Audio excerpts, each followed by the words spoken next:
En el primer capítulo de esta segunda temporada del podcast Cosas que Pasan, hablamos con Mati Zubur, preparador físico oriundo de Buenos Aires que trabajó en las formativas del Boca Juniors en básquet, además de estar en la selección argentina sub-17 y sub-19, y que desde hace un tiempo ya está trabajando en Europa, más precisamente en el IW Basket de Alemania. Además, pasó por países como Polonia, España, Suecia, y con él vamos a hablar de los aspectos físicos, no solamente del juego, sino en cuanto a lo emocional, en cuanto a adaptarte a los cambios y cómo eso influye a la hora de tu rendimiento. Se viene un episodio hermoso con Mati, no te lo pierdas y no te olvides de suscribirte a mi canal si te gustan los videos y de escuchar el podcast.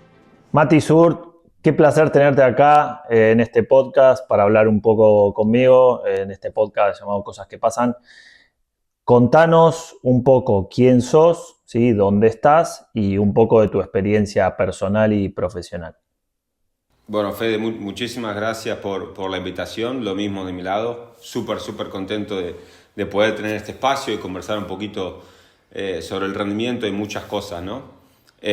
Actualmente estoy en EB Baskets Oldenburg, en Alemania, en la primera división de Alemania, Bundesliga, pero primero en Argentina trabajé muchos años en el Club Boca Juniors, después con las selecciones argentinas formativas. Cuando me moví a Europa para continuar trabajando con baloncesto, trabajé en España en la primera parte, luego estuve en Suecia en la primera división también, en Polonia y actualmente en Alemania. Sí, pero me dedico específicamente a lo que es el área de performance, Head of Performance, Strength and Conditioning Coach, esa es mi especialidad. Bien, vamos a hablar un poco de la parte física del deportista, ¿no? Del alto rendimiento relacionado un poco con la parte emocional y personal, ¿no? Contanos desde tu experiencia, ¿cuáles son los factores, viste la frase esa de estoy bien físicamente, ¿no? ¿Cuáles son los factores que vos crees que hay que tener en cuenta para poder conseguir esa frase, para decir estoy bien físicamente? Y yo creo que lo más importante es lograr el equilibrio entre muchas cosas que van pasando con el deportista, ¿no?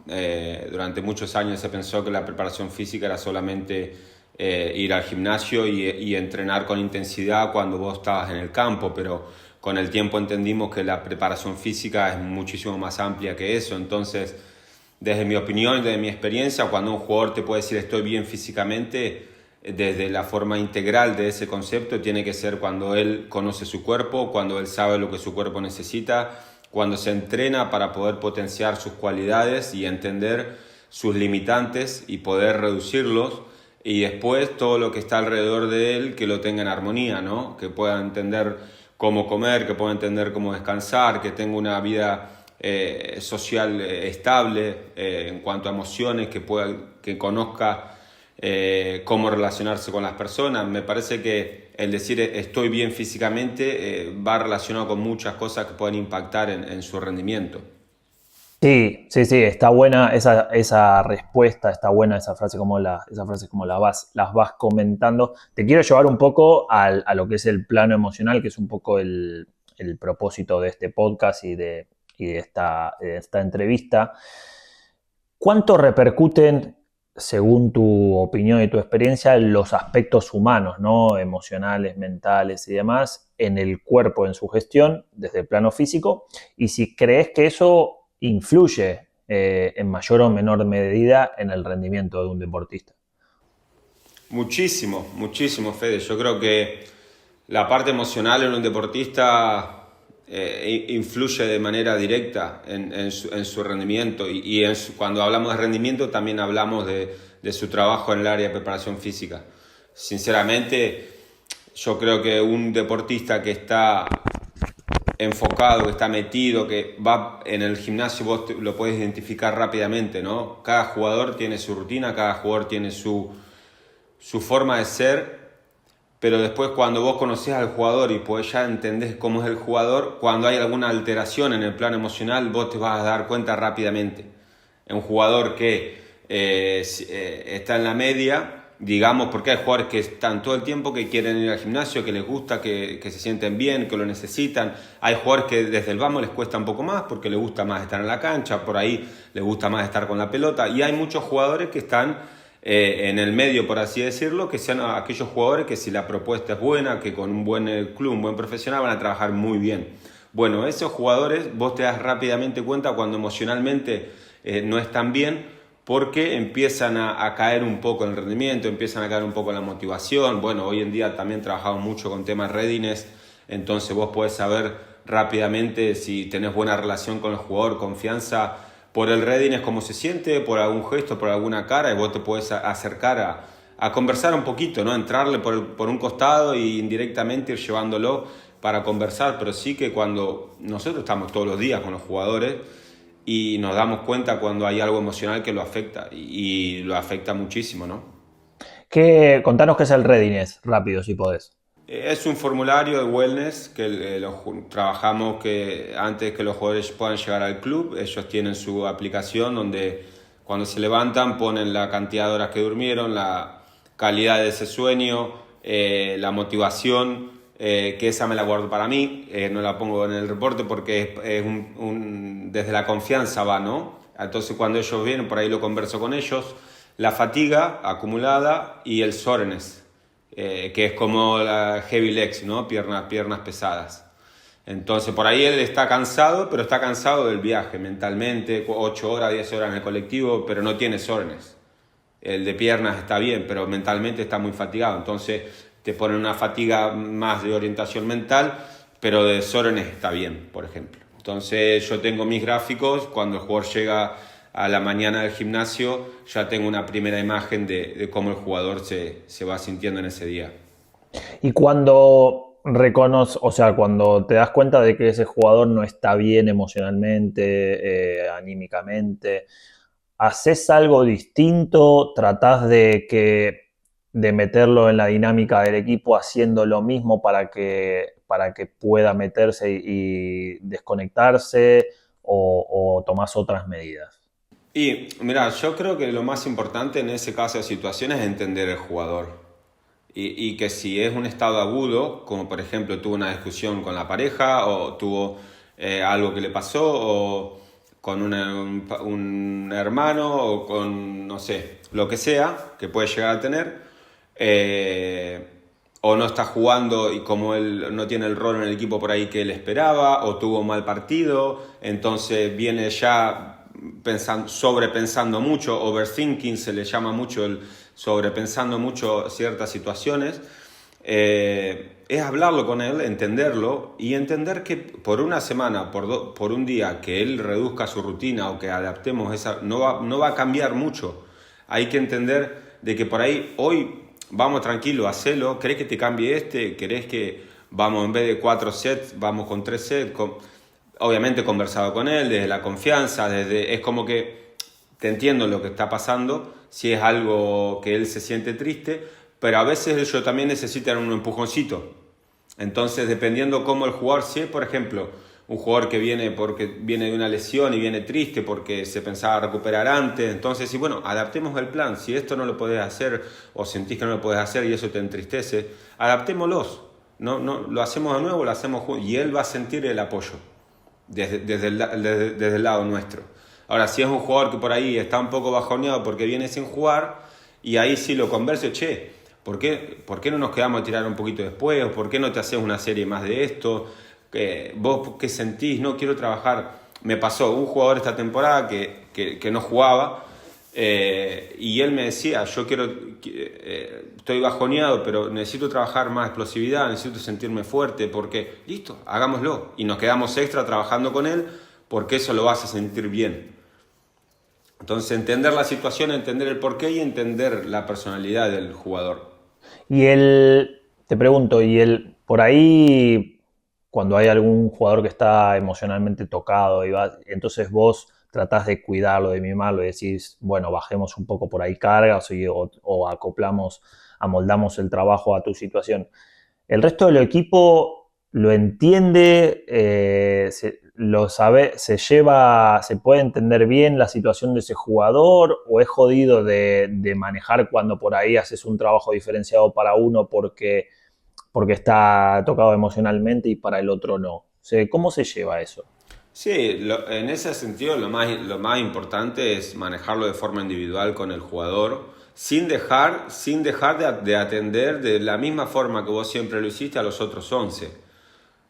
Vos tenés 12 jugadores que merecen la misma atención, la misma energía, el mismo profesionalismo, la misma pasión todos los días. Entonces, ellos tienen su rutina. Hay parte de la rutina que es muy similar, hay una parte de la rutina que es de forma individual, por ejemplo en el gimnasio. Entonces, en esa parte de la rutina que es de forma individual, es donde vos podés ajustar un poco más en este tipo de circunstancias que vos decís sin que sea tan notorio. Porque por otro lado, si vos decís, che, bueno, este viene de una situación personal, pero me dejaste de corregir, me dejaste de explicar, me diste el papel de la rutina tarde porque estás demasiado enfocado, y en algún momento alguna lucecita de alarma puede llegar a sonar en cuanto a que algún jugador se sienta que no lo estás dando, que no le estás dando la importancia Cariño. que... Exactamente. Entonces yo creo que lo importante es que es un extra que uno tiene que dar. Vos tenés una situación problemática de un jugador que muchas veces no depende de un cuerpo técnico, y que esa situación problemática puede alterar el rendimiento de tu equipo con el que vos querés ganar muchos partidos. Entonces, si vos identificás esa situación, muchas veces vos como profesional sos el que tiene que dar el extra, de Claro. quedarte un poquito más, de hacer una rutina más, de conversar un rato más, y intentar entender la situación para cuando sea necesario conversarlo de la mejor manera con el cuerpo técnico. Yo siempre lo que digo, nosotros como profesionales tenemos el privilegio, muchas veces los preparadores físicos y los fisios, de estar con los jugadores en muchas situaciones de intimidad, por así decirlo, como en la sala del fisio, como en el gimnasio, como donde muchas veces los jugadores se sueltan más emocionalmente. Cuando ellos van al team practice tienen que rendir. Entonces, en la sala del fisio, ellos muchas veces emocionalmente se sueltan más, y ahí te dan informaciones que son muy ricas. Nosotros tenemos que decodificar esa información, entender qué es lo que está pasando para dar información de la mejor forma posible al cuerpo técnico cuando sea necesario. Claro, ¿Me siempre entendés? también cuidando un poco por ahí esa confianza y ese secreto, no ir Exactamente. por así, a buchonearle, como se dice en Argentina, no buchonear todo, pero sí comunicar y que el resto del cuerpo técnico sepa la situación de cada jugador, ¿no? Exactamente, no, 100%, como vos decís, Fede, sin buchonear nada. Hay cosas que los jugadores te van a decir en confianza, se van a abrir emocionalmente, y eso hay que respetarlo. Pero sí que lo que yo siempre digo es que nosotros somos pro coaches. Entonces nosotros tenemos que ayudar al entrenador en jefe y a los asistentes a tomar buenas decisiones y a crear una armonía de trabajo buena, una química buena que te lleve al siguiente nivel. En el equipo deportivo la química es lo que te va a llevar al siguiente nivel. Entonces los entrenadores tienen que sentir, especialmente el entrenador en jefe, que tiene sus enviados, que tiene su equipo trabajando para mejorar al resto de los jugadores. Crear esa confianza. Claro, bien, buenísimo. Estás en Alemania, pero también estuviste en Polonia, en Suecia, tu pareja es sueca, estuviste en España también, obviamente que la cultura española es muy similar a la de Argentina. Lo que te quiero preguntar es tema de adaptación al cambio. Si bien vos no jugás, pero vos trabajás y tenés que rendir en tu trabajo, ¿cómo la adaptación si crees que la adaptación al cambio puede influir en la lesión de un jugador? ¿Sí? Y de ser así, los porqués. Sí, muchísimo, muchísimo. En la performance del jugador, los jugadores que están preparados para adaptarse más rápidamente van a llevar su pico de performance mucho antes que los jugadores que tienen un proceso más lento, y ese proceso va a ser mucho menos riesgoso que los jugadores que necesitan mucho más tiempo. Acá se le dice mucho struggle, les cuesta adaptarse. Porque vos cuando vas a un país nuevo, es una cultura nueva, la comida cambia, el idioma cambia, las casas cambian, el sistema de transporte cambia, muchas cosas cambian, y eso te saca de tu zona de confort, te saca de tu zona de donde vos te sentís cómodo y donde vos sentís que rendís. yo me di cuenta viviendo en otro lado que hay muchas cosas que uno da por hechas que cuando vos empezás a vivir en un país nuevo no las tenés todavía y eso te saca de tu eje en cuanto a decir, necesito tener esto bien para poder mentalmente, ¿me entendés? Tu domicilio, tu cuenta de banco en el país nuevo que vas a ir, tu teléfono, porque capaz que tengas que cambiar el chip, la casa, el departamento, el auto, y cuando todo eso está alineado, ahí vos realmente decís, estoy pleno, estoy 100%, ¿viste? Por eso yo creo que cuanto más grande es el cambio, por ejemplo, me tocó irme a vivir al norte de Suecia, donde ya en noviembre se hacía de noche a las 2 de la tarde, me dijeron toma vitamina D porque igualmente vas a sentir la falta de la luz. Y yo en diciembre estaba de novio, súper contento, gracias a Dios. El equipo estaba segundo, un equipo que venía de ser octavo, estábamos segundo. El club 10 puntos conmigo. Y en diciembre estaba triste. Estaba triste y vos decís, ¿pero por qué? Y porque bajó la vitamina D del cuerpo progresivamente desde octubre hasta diciembre. En diciembre ya era de noche casi todo el día, se hacía de día a las 9:30 y se hacía de noche a las 2. Y eso, imagínate, en un atleta que tiene que poner el cuerpo, que tiene que viajar, que tiene que ganar, perder, muchas veces con una posición que no es la de él, adaptarse. Capacidad de adaptabilidad es fundamental, ¿viste? Fundamental. Sí, obviamente también el hecho de, por eso te decía que al haber estado en España, igual, si bien la adaptación es jodida siempre a cambiar, pero en los países del norte, que por ahí nosotros tenemos otra cultura totalmente diferente, me imagino que debe ser más jodido adaptarse. Sí. Sí, muchas veces nosotros decimos, no, porque el choque cultural, a mí me pasó, y yo creo que a los jugadores que son de la cultura más latina, más de abiertos para hablar, extrovertidos, necesitas relacionarte, necesitas compartir esa complicidad con alguien, ¿no? Y a mí me pasó, a mí estar en el gimnasio y yo estaba con el equipo, teníamos un gimnasio hermoso, gracias a Dios, porque entrenaba una de las selecciones, era una de las sedes de la Selección Nacional de Levantamiento Olímpico de Suecia, y el gimnasio estaba hermosísimo. Y había uno de los que competía en levantamiento de pesas, y siempre veía que él me miraba, y nosotros estábamos todo el día en el gimnasio, coincidiendo. Y en Argentina, ya la tercera vez que lo ve en el gimnasio, le sigue, ¿cómo está, monstruo? ¿Cómo va todo? Y yo lo miraba para hablar y me miraba para abajo, ¿viste? Y lo miraba para hablar, para decirle hola, Y en un momento mi novia me dice, ¿vos sabés que acaba de salir campeón universitario europeo el chico que entrena a la mañana con vos, el mío? ¿De verdad? Mira vos. Y fui y le dije, me animé, le digo, ¿saliste campeón europeo? Le digo, felicitaciones. Profe, bueno, felicitaciones por su temporada, veo todos sus partidos, siempre lo vi. Y yo me decía, pero estuvimos 4 meses sin saludarnos. Claro, y yo le dije, no, yo no lo quería molestar. Me dice, bueno, es eso, si vos tenés que estar mentalmente muy, muy enfocado y metido, y eso te va a ayudar a abrirte, a relacionarte, a adaptarte. A vos tenés que ser el que proponga adaptarse, el que proponga, porque no va a llegar muchas veces del otro lado. Sí, obvio. Aparte, vos sos como el que está de visitante y vos tenés que proponer porque la gente te puede dar una mano al principio, pero si vos no mostrás esas ganas de querer meterte en la cultura, de querer aprender, de querer cambiar, es complicado, me imagino. Mati, estuviste, bueno, con la selección argentina, si no me equivoco, es la U17 de básquet, laburando donde los jugadores vienen de varios clubes. Y entonces, ¿cómo haces para laburar en tan poco tiempo de trabajo? ¿Sí? Porque no tenés tanto tiempo como el día a día del equipo para preparar para un torneo, con jugadores que están en etapa de desarrollo y que aparte tienen infraestructuras diferentes, recursos diferentes según el club donde están. ¿Cómo haces para laburar con ese escenario?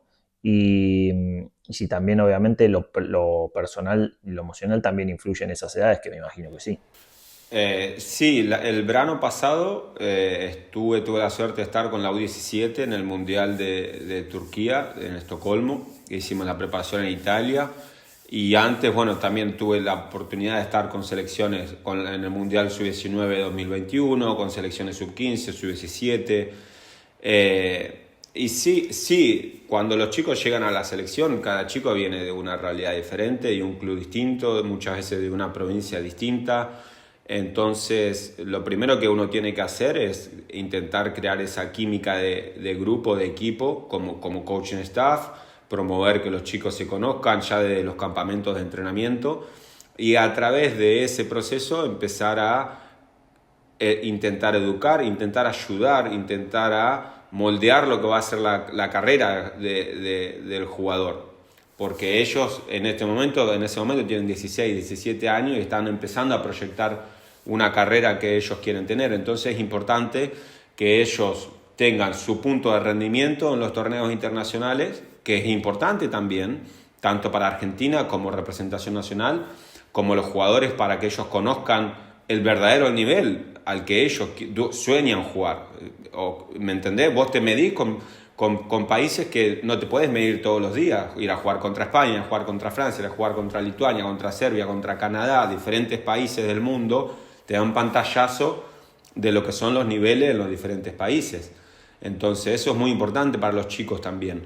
Y en esa vorágine de cosas que lo llamaron para la selección, que quedó para el torneo, que va a jugar contra, y los chicos emocionalmente tienen muchísimo estímulo alrededor de ellos.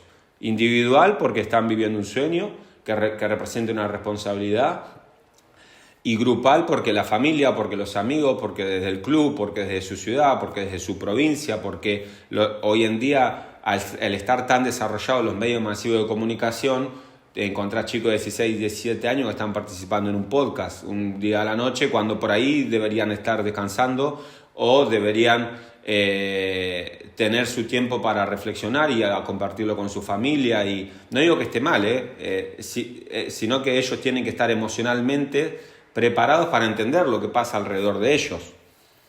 Y muchas veces eso impacta en los chicos. Eso impacta porque después les toca jugar más o menos minutos, les toca jugar menos minutos y eso impacta porque ellos sienten que tienen que representar a su familia, a su ciudad, y los van a escribir. Entonces me parece que hoy en día emocionalmente es muy importante que el aporte y el soporte de los chicos, ¿no? Gracias a Dios, yo creo que en Argentina tenemos entrenadores muy buenos que entienden muchísimo, entrenadores, preparadores físicos, fisios, psicólogos, que muchas veces los chicos también trabajan con psicólogos, eso es sumamente importante, en mi opinión. Las familias tienen que hacer un trabajo de equipo para que ese chico pueda disfrutar, porque a la larga ellos lo primero tienen que disfrutar para después poder rendir.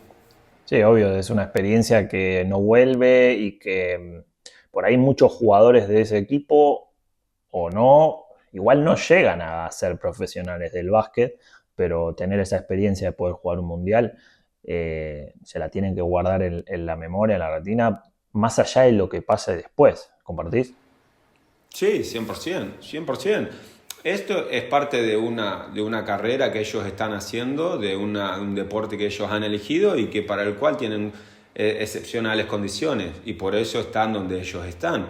Y después será su decisión continuar para intentar ser profesionales y muchas veces toman la decisión, quieren ser profesionales y algunos llegan y otros no, y algunos que no estuvieron en la selección terminan llegando a vivir del baloncesto cuando antes no se los tenía en cuenta. Cada proceso es distinto, cada momento de maduración es distinto, por eso es importante que cuando te toque estar en uno de esos torneos lo disfrutes. Bien, qué bueno. Bueno, buena respuesta y bastante claro y conciso. Mati, dos hacks. A ver, dos preguntas de hacks. La primera, de tu opinión y de tu experiencia, ¿no? ¿Qué hack le darías a un profesional, ¿sí? Tuyo, preparador físico, que está con la posibilidad de emigrar y trabajar fuera de la Argentina, pero por estos miedos por ahí a salir de la zona u otras cuestiones, tiene dudas? No, desde mi experiencia, mirando para atrás, yo creo que lo más importante es que si uno tiene un sueño, tiene que lo quiere convertir en un objetivo, tiene que tomar una decisión sobre eso. Y cuando uno toma la decisión, que en mi opinión es lo más difícil, tomar la decisión, pero tomar la decisión 100%, y después abrazarse a esa decisión. Yo en el momento que tomé la decisión de continuar mi carrera profesional acá, porque quería un desafío nuevo, porque venía de una ciudad donde el baloncesto se jugaba, pero no estaba muy desarrollado. Fui a Buenos Aires, tuve la oportunidad de trabajar en grandes clubes, tuve la oportunidad de estar con la selección, y después dije, quiero continuar un pasito más. Y bueno, tomé esa decisión. Y yo tenía mi auto, vendí el auto, vendí mis cosas, pero no porque en ese momento, no porque necesitara la plata. Y esto es lo que yo discutía con mi familia, me decía, pero ¿por qué vas a vender el auto? Porque, ¿sabes lo que pasa? Que yo sé que va a ser difícil, y si no lo hago, me voy a agarrar de eso y posiblemente give up, posiblemente me rinda. Porque tomé la decisión a medias. Bueno, tomo la decisión de hacerlo, pero sé que... Entonces, obviamente, siempre está tu familia, siempre va a ser tu hogar, pero yo si tengo que decir algo es que si realmente es tu sueño y es tu objetivo, tomá la decisión y hacelo, intentalo. Y anda all in hasta que vos digas, bueno, salió como tenía que salir, lo cumplí, y si no salió, di el 100%, y eso también está bien, lo intenté. O si no, y también, perdón Fede que me extienda, Tranquilo. ha pasado, Matías, ¿qué saliste de tu zona de confort? Sí, pero también se puede salir de la zona de confort de muchas otras diferentes maneras. Yo creo que salí de mi zona de confort cuando tomé la decisión de una ciudad chica de irme a estudiar a Buenos Aires. Salí de la zona de confort cuando dejé de trabajar en el colegio donde trabajaba porque me quería dedicar 100% al entrenamiento, y en un momento quedé en Pampa y la Vía. No era que estaba... Pero y eso, salí de nuevo de mi zona de confort. Salí de nuevo de mi zona de confort cuando tomé la decisión de dejar mi grupo de entrenamiento con mis profes, todo para decir, che, quiero un paso más, y de nuevo tenía todo armado para que seguir ahí, y bueno, y todavía no había viajado al exterior. Claro. Creo que hay muchas formas de salir de la zona de confort, pero para los profes que lo quieren hacer, tomá la decisión, y si la tomaste, abrazate a esa decisión. Eso es lo mejor que puedo decir. Qué buena respuesta, Mati. La verdad me encanta. Y no pasa nada, no pidas perdón por explayarte, porque esto se trata, abrir corazón y contar todo lo que vos sentís y pensás. El segundo hack es, ¿qué consejo o hack le darías a un jugador que recién llega a Europa a competir y ve una gran diferencia física entre su cuerpo, su manera de trabajar y cómo se trabaja acá? ¿Qué consejo le darías? ¿Que trabaje más? ¿Que tenga más paciencia? ¿Qué le podrías decir? Lo primero que le diría es que se ordene.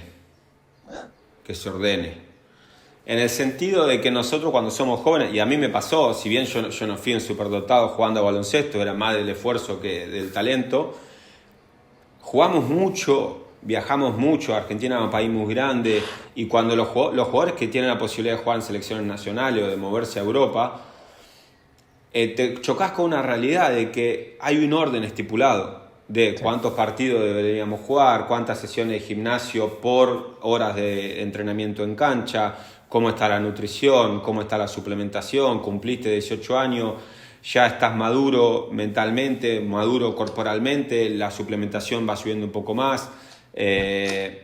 Entonces yo lo que voy, que se ordenen, decir, bueno, ¿cuántas horas estás yendo al gimnasio? ¿Cómo estás entrenando? ¿Estás comiendo bien? ¿Estás descansando bien? ¿Estás teniendo una nutrición amplia? ¿Te estás comiendo vegetales, carne, huevo, palta? Sin ir a los extremos, ¿no? Sin volvernos obsesivos, pero si le toca decir algo a un jugador que quiere dar ese salto, que llegó a una competencia como la europea y que sintió ese choque de decir, pucha, que no puedo ir para adentro acá porque me matan, no puedo jugar uno contra uno, o que se ordene, porque la parte física viene desde el orden, ¿no? Cuando hay una desregulación de horas en cancha, de viajes, de comidas, emocional, lo primero que se ve es el cuerpo, como lo decíamos en el comienzo, es en el físico. Y yo creo que nosotros en Argentina, los jugadores que tienen talento, los jugadores que son prospectos, hay momentos de su proceso juvenil que juegan muchos partidos, específicamente entre los 15, 14, 15, 17 años y 18.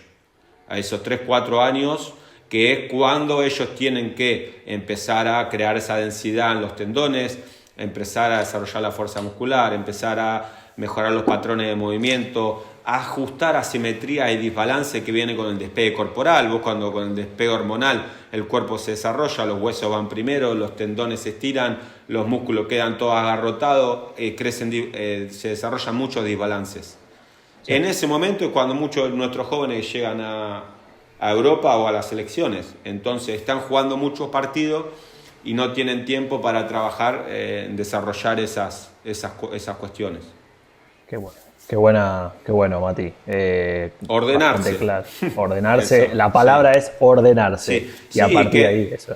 Perdón, Fede, que nuestro sistema, no digo que esté mal, porque nos da muchas otras cosas que otros sistemas no tienen. Hay chicos nuestros, vos lo ves a Juan y Marco, cuando jugaban en Lleida, en Leboro, que fue su primer salto profesional después de Plata en Barcelona, y jugaba con una solvencia, jugaba con una tranquilidad, un playoff de Leboro, una semifinal, un cuarto de final, que vos decís, pues este tipo tiene 30 años o tiene 21 o 22. Porque él ya de esa etapa de cuando era más joven sumó muchas horas de partido, muchas horas de tensión, muchas horas de estrés. Entonces nuestro sistema, ojo, que si bien tenemos que mejorar en esa parte un poco, la parte física, los jugadores desarrollan una capacidad de toma de decisiones bajo estrés que es muy interesante. Qué bueno eso. Sí, y comparto y demás. La última y la más igual un poco dura, la última es una metáfora, una visualización, como lo quieras llamar. Estás por subir al avión, ¿sí?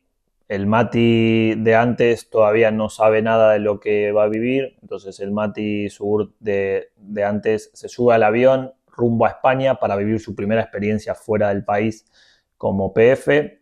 Se sienta en el avión y el pasajero de al lado es el Mati Sugur de ahora, el que está hablando acá conmigo. ¿Qué le diría el Mati de ahora al Mati que se sienta en ese avión y está por vivir su primera aventura? Golpe bajo. Tubiones, iba a decir tubiones. Te soy sincero, que no es fácil, pero que vale la pena. Que no va a ser fácil, pero que vale la pena. Yo creo porque cuando uno está lejos de casa, todo se vive distinto, ¿no?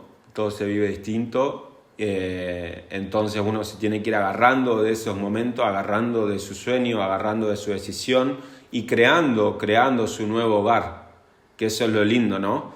Creando sus nuevas amistades, creando sus nuevas relaciones, creando los lugares donde te vas a sentir de nuevo, porque no es que te vas a sentir como en tu casa, porque no hay como en tu casa. En mi caso, Las Flores, no hay en mi corazón, pero sí que como vos sos feliz en tu casa, vos tenés que intentar crear tu hogar de nuevo. Entonces, yo creo que es eso, que vale la pena intentarlo, que vale la pena decirle, che, vas a tener momentos duros, porque los hay, los van a venir, pero estate fuerte, estate preparado y progresivamente disfrutarlo más y más y más, porque vale la pena. Y hay algo que me di cuenta cuando llegué a empezar a trabajar acá, es que no quieras hacer en un año en Italia, o en un año en Suecia, o en un año en España, lo que hiciste en 12 años en Argentina. Date tiempo, no te presiones, porque si no dejas de vivir el momento que estás viviendo ahora, pensando lo que querés lograr y en qué tiempo lo querés lograr. No esperes que llegues a un restaurante y todos digan, hey, ¿vos de dónde sos? ¿Y vos y cómo estás? ¿Y vos y cómo es tu cultura? Y vos, porque posiblemente no te lo van a preguntar y vos tenés que estar ahí escuchando y ganarte tu espacio. Yo creo que eso, porque Yo sufrí en el hecho de extrañar mi gente, de extrañar cuando yo digo algo que a la otra persona realmente le parezca importante lo que estoy diciendo. No sé si me explico bien. Es que Sí, nosotros... esa camaradería, por así decirlo, ese entendimiento, esa complicidad Sí. de entenderse con una frase. Sí, es como que yo siento que cada cultura tiene sus cosas hermosas y lindas, pero en mi opinión la cultura argentina es, pongo un ejemplo, están hablando de vino y yo digo, pero que si ellos conocieran el Malbec, decía yo, si conocieran el Malbec, yo decía, pero en la Patagonia de Argentina, porque la humedad de los valles, de las plantas, se genera una uva que es el Malbec y se produce así. Y si es la gente que yo conozco en Argentina, mis amigos, sea un desconocido, van a decir, sí. ¿What? ¿Qué? ¿Qué es eso? Contame más. ¿De qué? Malbec. Oh, espectacular, lo quiero probar. Tráelo la próxima vez. Y posiblemente cuando se lo diga a otro va a decir, bueno, claro. Y bueno, eso es lo que yo digo, extrañar a tu gente, ¿no? Extrañar, que yo soy un agradecido. A mí me ha tocado trabajar con personas, me saco el sombrero, he creado amistades, entrenadores, los entrenadores conmigo, todos. Pero en el día a día esa complicidad con es lo que más. Hay una frase que me gusta que dicen que se extraña todos los días, algunos días se extraña más, algunos días se extraña menos. Eso es. Sí. Qué buena frase para cerrar este espacio, para cerrar esta charla. Bastante emocional, bastante emotiva. Comparto todo lo que decís. Se extraña algunos días más, otros menos, pero siempre al fin y al cabo se extraña y demás. Mati, no sé si querés agregar algo más. Por mi parte, agradecerte por el espacio, por la predisposición, por las respuestas ricas y largas, pero de mucha riqueza. Y nada, desearte lo mejor en esta etapa que estás ahí. Se te ve bien, estás en un club que está en primera división alemana, que compite contra los grandes, y me alegra mucho tu presente por acá. Muchas gracias, Fede. Desde mi lado, agradecerte, y creo que es muy importante este espacio que vos estás creando, es muy importante conversar sobre todas estas cuestiones con jugadores, con profesionales de los coaching staff, porque la parte emocional es fundamental, de forma individual y de forma grupal. Y yo con el tiempo, hoy me siento con muchos momentos de felicidad, porque yo creo que la felicidad se vive en momentos. Uno no tiene que perseguir la felicidad como algo absoluto, sino como momentos de felicidad. Y yo me siento con paz en ese sentido, porque me pude rodear de muy buena gente. Y hoy me toca estar en la primera división de Alemania, en la Bundesliga. Y yo lo que valoro, más allá de que disfruto mi presente, es sentirme sumamente querido y acompañado. Con mi novia, con la familia de mi novia. Mi familia conoció Europa, vino a Europa por primera vez en su vida con 63 años, puede trabajar toda su vida. Y eso es lo que a mí me da felicidad, porque me siento pleno. Me siento pleno, sí. Haciendo, gracias a Dios, lo que me gusta y pudiendo vivir de lo que me apasiona. Pero lo más importante es eso. Por eso quiero valorar el espacio que vos creás, en cuidar y enriquecer toda la parte emocional. Mati, gracias, hermosa respuesta. Disfrutar, la felicidad son momentos, ordenarse son algunas cosas de las que hablamos, de las que dijiste, que quedan y que están muy buenas. Mati Suhurt, un abrazo enorme, seguí así y gracias por esta respuesta y por este espacio. Bueno, Fede, muchísimas gracias. Te mando un abrazo y nos vemos prontito. Ojalá, abrazo enorme. Bye.